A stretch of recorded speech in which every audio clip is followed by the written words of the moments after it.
All right, y'all, we're gonna try something new. I'm not sure if this is gonna work, but hey. So this first thing I want to do the check your understanding for lesson 8.2, day 2. Kind of doing this a little bit out of order. We will do the 4-step process for means and for proportions, but they're gonna be in 2 separate videos. But right now I wanna concentrate on how to choose your sample size. So how to choose sample size if you're working with proportions. So most of the time in practice, you're gonna want to go ahead and know your margin of error. And remember, your margin of error is your critical value for proportions at Z star times the standard error, which is p hat, the square root of p hat times 1 minus p hat divided by n. So what you're gonna do is you're gonna plug in what you know, you're gonna solve for n. You're gonna always round up. If we do not know p hat from a previous survey or we're given it, we're gonna use the conservative value of 0.50. So let's do a problem. A company has received complaints about its customer service. The managers intend to hire a consultant to carry out a survey of customers. Before contacting the consultant, the company president wants some idea of sample size that she will be required to pay for. One value of interest is the proportion P of customers who are satisfied with the company's customer service. She decides she wants the estimate to be within 3 percentage points at a 95% confidence level. Using a conservative estimate for P hat, that's going to be this 0.50, how large a sample is needed. Okay, so we want our margin of error to be 0.03 plus or minus. All right, Z star for 95%. We will use inverse norm or we will use our table, but to get Z star, then the actual Z star is 1.96. And then we're gonna do times the square root of, use your conservative, 0.5, 1 minus 0.5, divided by our unknown n. I don't know why I put plus or minus. That should be an equal sign. So our margin of error is equal to this. So the first thing I'm gonna do is I am going to divide by 0.03 divided by 1.96.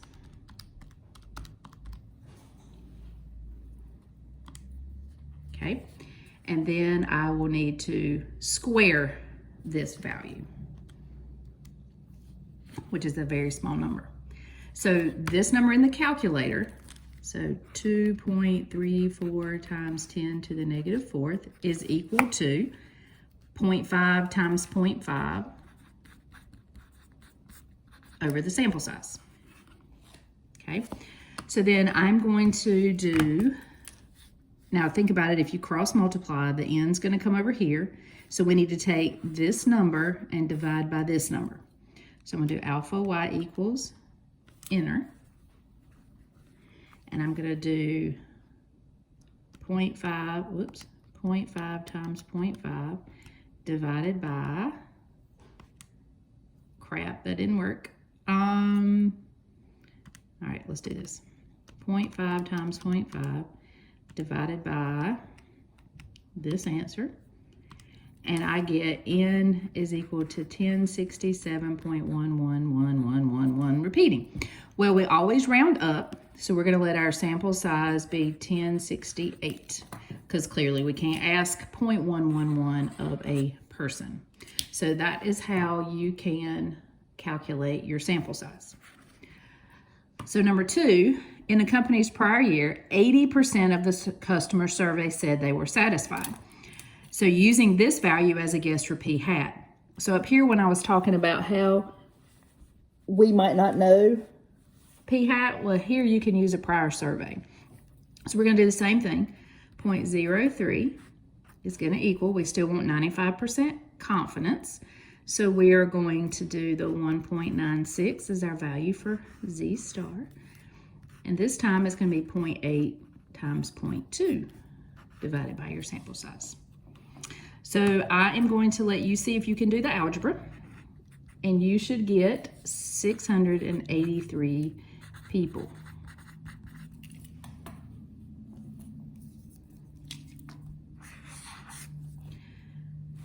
What if the company president demands 99% confidence instead of 95%? 95% confidence, would this require a larger or a smaller sample size, assuming everything else remains the same? All right, so let's do this. 0.03. This time, 99% confidence. We got to find our Z star. That's 2.576. And we are going to go with the 80%. We're going to do the algebra. N is going to equal 1179.7, which we're going to round to 1180 people. So we actually would need a larger sample. So originally at the 95% confidence interval, we needed 683 people. Now we need 1180.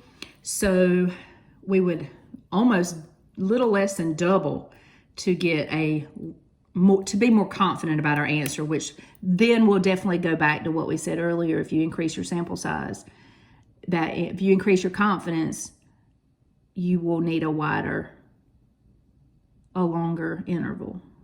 So we need more people. All right, let's see if that worked. Hi.